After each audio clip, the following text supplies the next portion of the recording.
Assalamualaikum warahmatullahi wabarakatuh. Halo semuanya, selamat datang di channelku.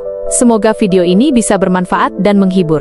Jangan lupa dukung terus channel ini dengan cara subscribe, like, dan komen di bawah ya.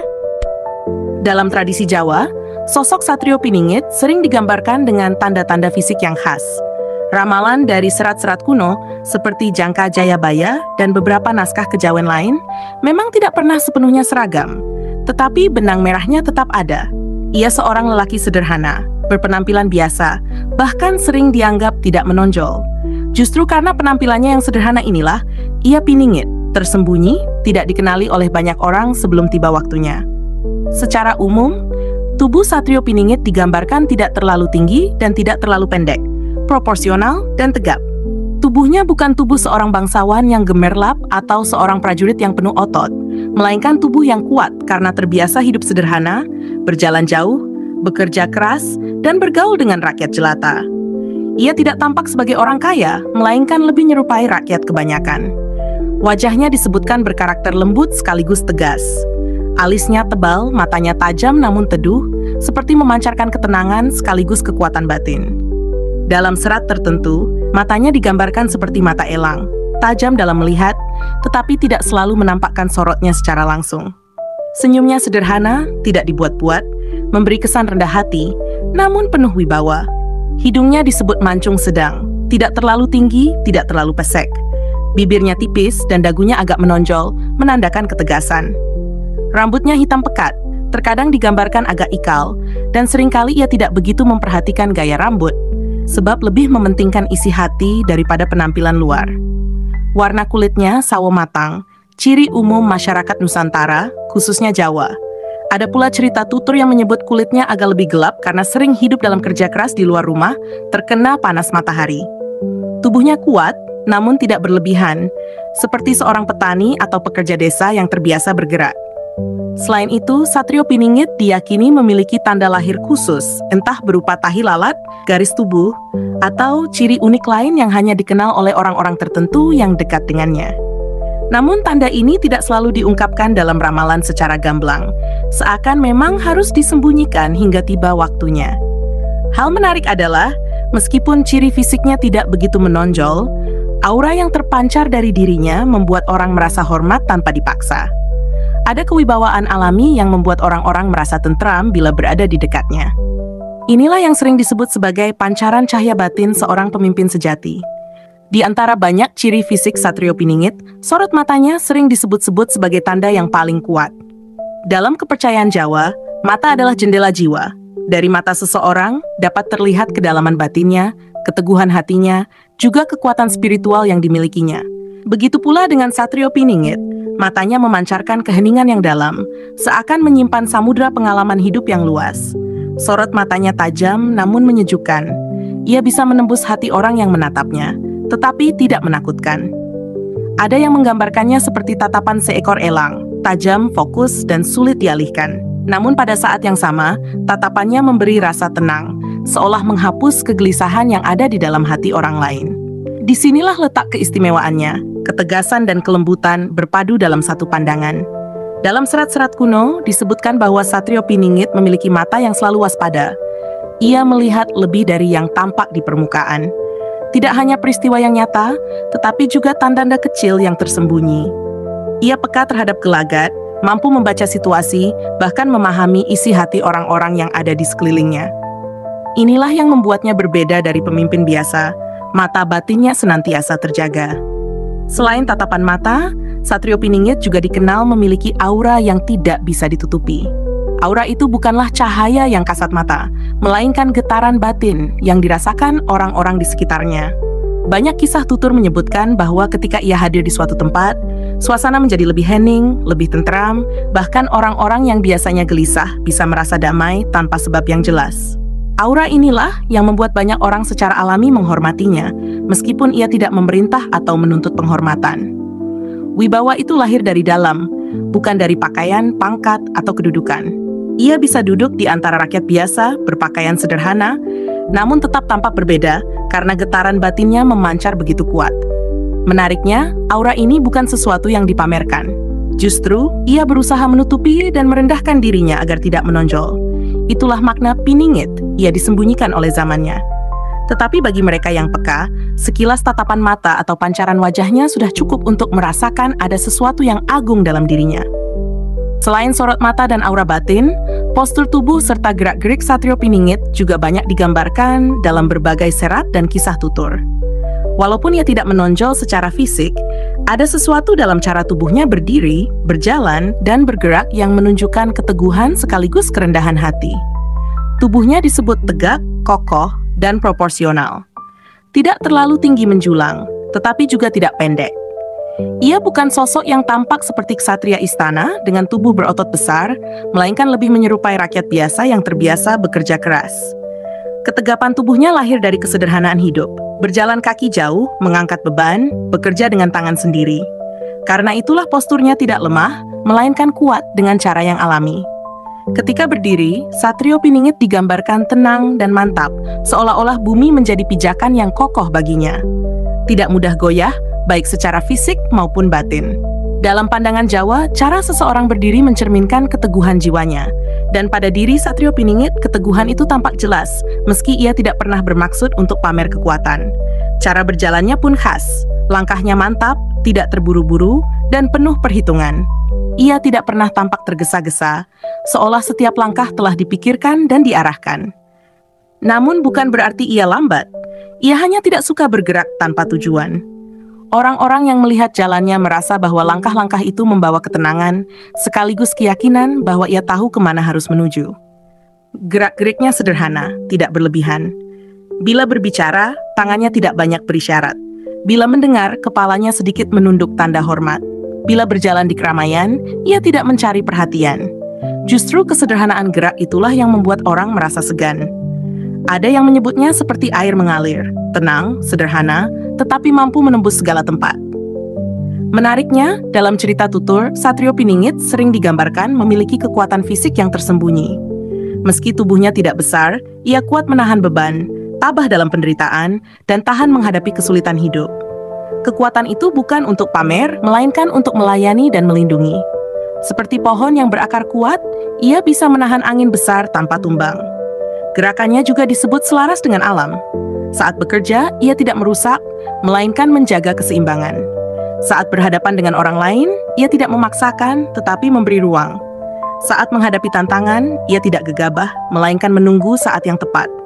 Semua itu membuat gerak-geriknya tampak bijaksana, meskipun lahir dari kebiasaan sehari-hari yang sederhana. Dalam tradisi Jawa, wajah seseorang diyakini mencerminkan perjalanan batinnya. Begitu pula gambaran tentang Satrio Piningit, yang wajahnya sederhana bahkan sering luput dari perhatian orang banyak. Namun bagi mereka yang jeli, setiap garis wajah dan ekspresi yang terpancar darinya menyimpan tanda-tanda seorang pemimpin yang dirahasiakan zaman. Rambut-rambut Satrio Piningit digambarkan hitam pekat, agak ikal, dan tidak terlalu diperhatikan modelnya. Ia bukan sosok yang sibuk mengatur penampilan agar terlihat menawan.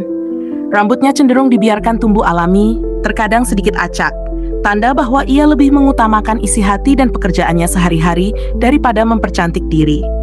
Ada pula kisah tutur yang menyebut rambutnya kuat dan tebal, pertanda vitalitas dan daya tahan.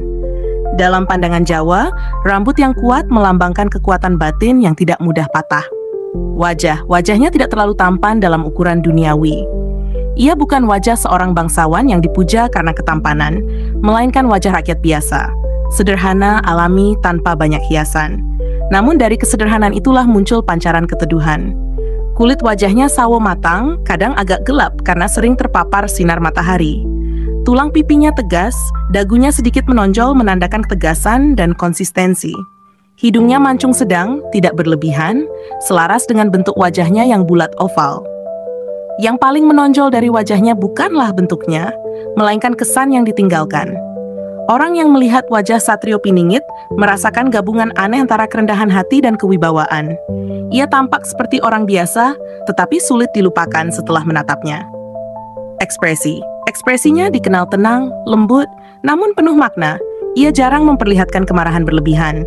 Bila marah, ekspresinya tetap terkendali, matanya tajam dan suaranya tegas. Bila gembira, senyumnya sederhana, bukan tawa terbahak-bahak. Dalam keseharian, wajahnya lebih sering tampak serius, seolah menyimpan pikiran yang dalam. Ekspresi ketenangan inilah yang membuat orang nyaman di dekatnya. Ia tidak banyak bicara dengan wajah penuh gaya, melainkan berbicara secukupnya dengan ekspresi yang jujur. Wajahnya seakan mencerminkan hati yang bersih, tanpa kepalsuan, tanpa topeng, tanpa kemewahan.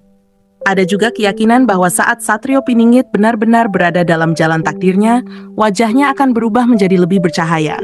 Bukan cahaya fisik, melainkan semacam pesona yang sulit dijelaskan. Orang-orang akan merasakan pancaran yang membuat mereka yakin bahwa ia adalah pemimpin yang telah lama dinanti.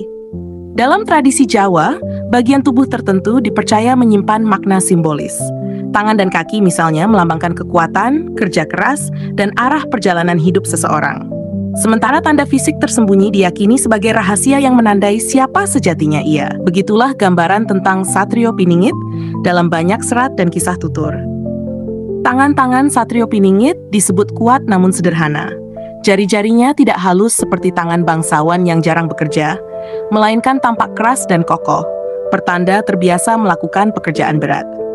Kulitnya agak kasar, seperti tangan petani atau pekerja desa yang akrab dengan tanah, air, dan keringat. Ada kisah yang menyebutkan bahwa telapak tangannya lebar dan hangat. Ketika ia berjabat tangan, orang akan merasakan ketulusan dan kekuatan sekaligus. Bukan kekuatan untuk menekan atau menguasai, melainkan kekuatan yang menenangkan, seolah tangan itu sanggup menopang beban orang lain. Dalam falsafah Jawa, tangan yang kokoh sekaligus tulus melambangkan seorang pemimpin yang bekerja untuk rakyat, bukan untuk dirinya sendiri. Tangan Satrio Piningit adalah tangan yang rela memberi, bukan hanya menerima. Kaki-kakinya digambarkan tegak, kokoh, dan mantap dalam melangkah. Ia terbiasa berjalan jauh, menempuh perjalanan panjang melewati sawah, jalan desa, atau bahkan gunung dan hutan. Karena itu, telapak kakinya keras, pertanda keteguhan dan daya tahan.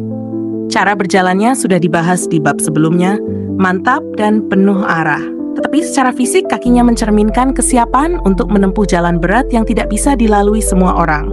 Dalam pandangan simbolis, kaki Satrio Piningit adalah kaki yang menjejak bumi dengan rendah hati, tetapi juga mengarah ke tujuan luhur.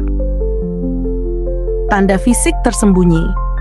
Salah satu hal paling menarik dalam ramalan tentang Satrio Piningit adalah adanya tanda lahir atau ciri khusus yang hanya diketahui oleh sedikit orang. Serat-serat tidak menyebutkan secara gamblang apa bentuknya. Mungkin berupa tahi lalat di tempat tertentu, garis tubuh yang unik, atau bekas luka yang dianggap sakral.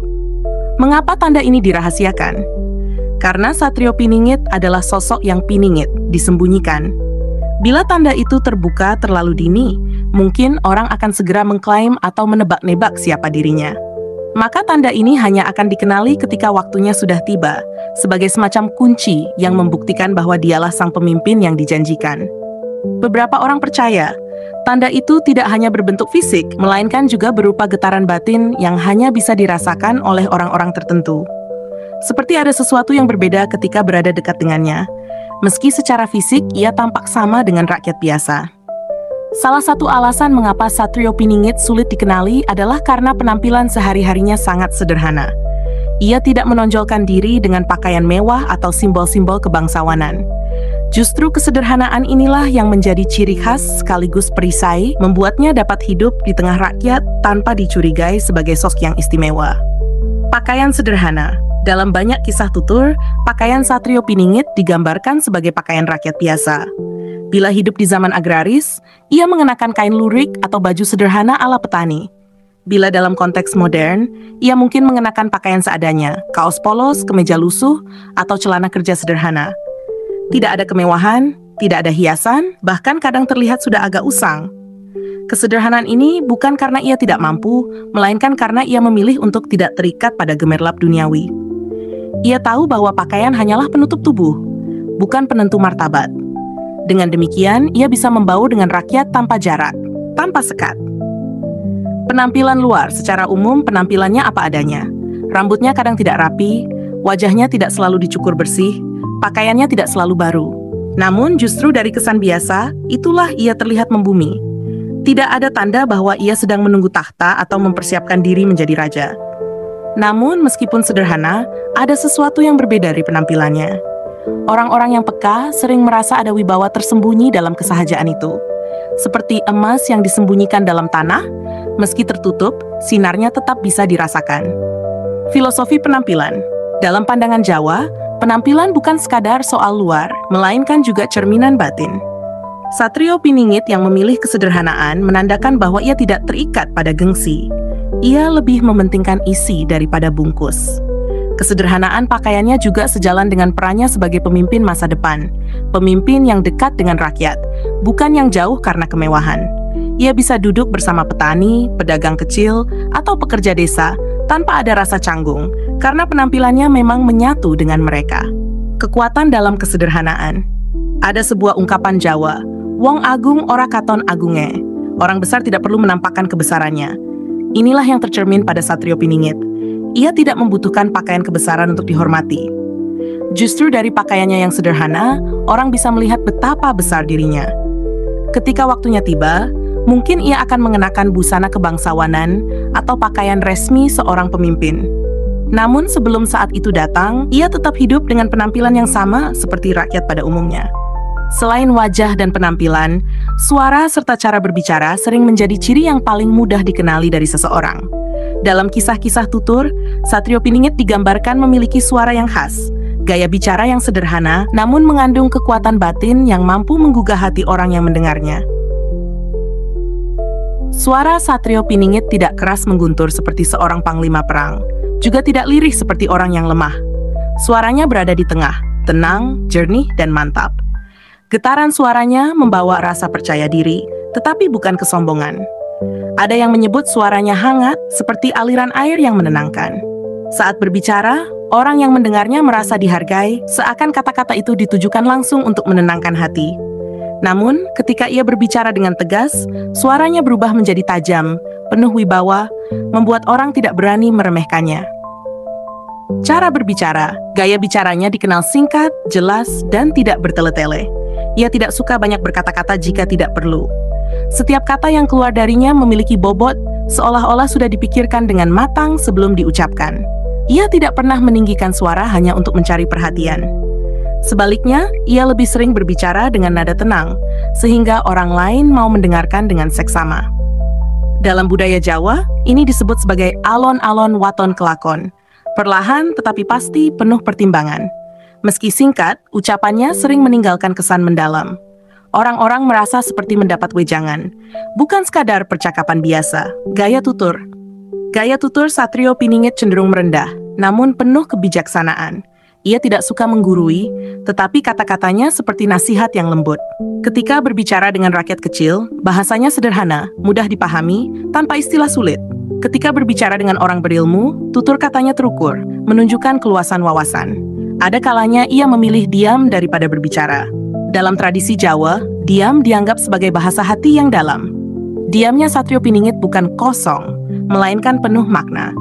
Orang-orang yang ada di sekitarnya justru bisa merasakan keteguhan batinnya dari sikap diam itu. Filosofi suara dan bicara. Suara yang mantap dan tutur kata yang bijaksana mencerminkan sifat pemimpin sejati. Tidak perlu berteriak untuk didengar, tidak perlu memaksa untuk diikuti.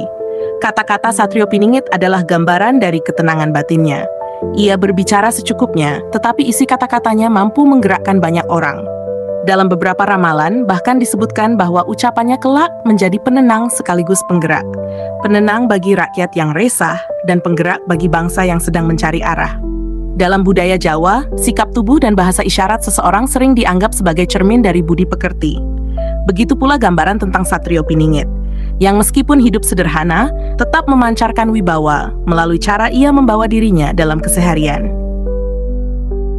Sikap tubuh Satrio Piningit dikenal memiliki sikap tubuh yang tegap dan tenang. Saat duduk, ia tidak pernah bersandar berlebihan atau tampak malas. Punggungnya tegak, namun tidak kaku. Posisi tubuhnya selalu menunjukkan kesiapan, seolah ia bisa bangkit kapan saja untuk bergerak bila diperlukan. Ketika berdiri, ia tidak menggoyangkan badan atau memainkan tangan dengan gelisah. Sikapnya mantap, memberi kesan bahwa ia berakar kuat pada bumi. Postur semacam ini membuat orang yang melihatnya merasa aman, seakan berada di dekat seseorang yang dapat diandalkan. Bahasa isyarat. Gerakan tubuhnya sederhana, hemat, dan penuh makna. Ia tidak banyak bergerak sia-sia. Bila berbicara, tangannya jarang menunjuk dengan kasar, melainkan lebih sering memberi isyarat yang halus. Ia bisa menundukkan kepala sedikit sebagai tanda hormat atau mengangkat tangan sebatas dada untuk menyapa, cukup tanpa berlebihan. Bahasa tubuhnya mengandung pesan bahwa ia adalah orang yang menghormati orang lain tanpa kehilangan martabatnya sendiri. Keselarasan antara ucapan dan gerakannya membuat orang percaya pada ketulusannya. Ketika mendengarkan orang lain, ia mencondongkan badan sedikit ke depan, tanda kesungguhan memperhatikan. Mata dan wajahnya fokus pada lawan bicara, sehingga orang merasa dihargai. Isyarat kecil ini membuat pergaulannya terasa akrab, meskipun ia tidak banyak berbicara. Wibawa dalam pergaulan Satrio Piningit tidak suka menonjolkan diri dalam pergaulan. Ia lebih sering berada di barisan belakang, membiarkan orang lain tampil di depan. Namun anehnya, banyak orang tetap menoleh padanya, seolah wibawanya manggil tanpa suara. Wibawa ini bukan berasal dari pakaian, kedudukan, atau kekayaan, melainkan dari keseimbangan batinnya. Orang merasa segan bukan karena takut, tetapi karena hormat. Ia bisa duduk bersama rakyat jelata, ikut bercakap ringan, bahkan bercanda sederhana. Namun tetap saja, ada jarak yang membuat orang menaruh hormat padanya. Dalam suasana sulit, wibawanya semakin terlihat. Ia bisa menenangkan kerumunan hanya dengan beberapa kata atau bahkan dengan diamnya. Kehadirannya saja sudah cukup untuk meredakan ketegangan. Filosofi sikap-sikap tubuh, bahasa isyarat, dan wibawa Satrio Piningit mengajarkan bahwa kebesaran tidak harus ditunjukkan dengan sikap berlebihan. Justru kesederhanaan dan ketenangan itulah yang melahirkan kewibawaan sejati. Dalam falsafah Jawa, hal ini dikenal sebagai ngajeni lan ngajegak, menghormati orang lain sekaligus menegakkan martabat diri. Di balik kesederhanaan wujud dan sikapnya, ada sesuatu yang membuat Satrio Piningit berbeda dari manusia biasa. Pancaran mata batin dan energi spiritual yang sulit dijelaskan dengan kata-kata. Tidak semua orang bisa merasakannya, tetapi mereka yang peka akan segera tahu bahwa dirinya membawa kekuatan yang berasal dari alam dan restu ilahi. Tatapan mata batin. Mata Satrio Piningit digambarkan tajam namun teduh. Ketika ia memandang, orang merasa seolah jiwa mereka terbaca. Tatapannya tidak sekadar menembus wajah, tetapi juga menyelami hati. Banyak orang yang mencoba menghindari tatapannya, bukan karena takut, melainkan karena merasa seakan tidak bisa menyembunyikan apapun darinya. Namun tajamnya mata itu tidak menakutkan. Justru di balik ketajaman, ada kelembutan yang menenangkan. Ia bisa menatap anak kecil dengan kasih sayang, memandang orang tua dengan penuh hormat, dan menatap lawan bicara dengan ketegasan. Mata batinnya adalah cermin kebijaksanaan. Keras bila perlu, lembut bila dibutuhkan. Energi spiritual, energi Satrio Piningit tidak tampak dalam bentuk cahaya atau aura berlebihan, tetapi terasa seperti angin sejuk yang menenangkan. Kehadirannya bisa membuat hati yang resah menjadi tenang, jiwa yang gelisah menjadi damai. Dalam keadaan bahaya, energinya bisa berubah seperti tameng. Orang yang berniat jahat kerap merasa ciut hati, seakan ada kekuatan tak kasat mata yang melindunginya. Energi ini bukan hasil kesaktian semata, melainkan buah dari laku prihatin, doa, dan keteguhan hati yang ia jalani sepanjang hidup. Bagi sebagian orang, ia bagaikan sumur jernih di padang tandus, kehadirannya memberi harapan dan ketenangan. Energi spiritualnya bukan untuk memamerkan kesaktian, melainkan untuk menolong, menuntun, dan menjaga keseimbangan. Daya tarik tersembunyi. Meskipun hidup sederhana, ada daya tarik aneh pada Satrio Piningit. Ia tidak tampan dalam arti fisik yang memikat banyak orang, tidak pula kaya atau berkuasa. Namun orang merasa tertarik untuk mendekat, mendengarkan, bahkan mengikuti. Daya tarik ini lahir dari keselarasan batin dan jasmani. Ia tidak berpura-pura, tidak mencari perhatian, justru karena itulah ia menjadi pusat perhatian. Orang percaya bahwa dirinya adalah sosok yang bisa diandalkan, tempat bertanya dan tempat mencari ketenangan. Bahkan ketika ia diam, keheningan itu memiliki makna. Ketika ia berjalan, langkahnya seolah membawa pesan. Kehadirannya saja sudah cukup menjadi daya tarik, tanpa perlu banyak kata. Filosofi tatapan dan energi, tatapan mata batin dan energi spiritual. Satrio Piningit menunjukkan bahwa kekuatan sejati bukan berasal dari kekuasaan atau senjata, melainkan dari kebeningan hati dan keteguhan jiwa. Daya tarik yang tersembunyi itu mengajarkan bahwa manusia akan dihormati bukan karena penampilan, tetapi karena kejujuran, ketulusan, dan keselarasan batinnya.